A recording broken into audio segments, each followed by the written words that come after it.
Mungu wangu, niliwahi kukuandikia nikiwa mlegevu wa moyo.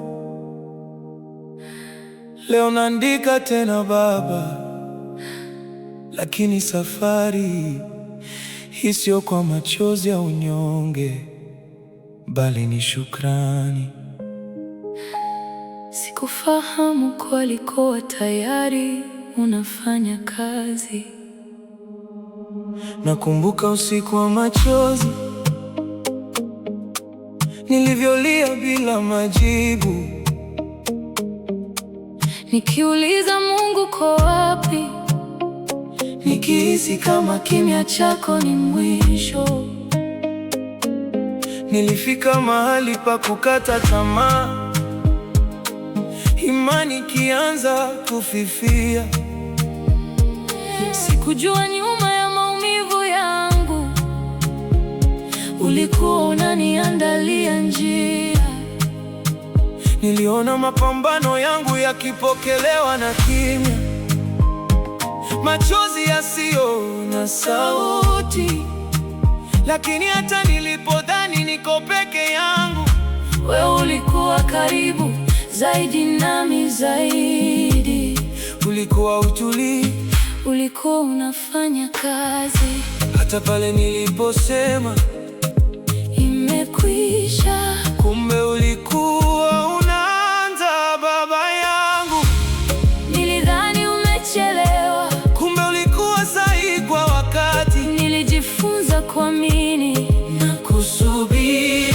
Mungu wangu, pokea barua kutoka moyoni mwangu. Ninaishi maombi niliyokuomba jana, ninaimba majibu niliyolia jana. Umebadilisha kilio changu kuwa ushuhuda mkuu. Ni Mungu wangu, nimeona mkono wako. Ninaishi ndoto niliyokuomba usiku, ninaona nuru baada ya giza kuu. Sasa najua hukuwahi kuniacha. Ninaishi maombi yaliyojibiwa na Mungu. Kulikuwa na siku nilikaribia kuacha, sio kukuacha wewe, bali kuacha kutarajia.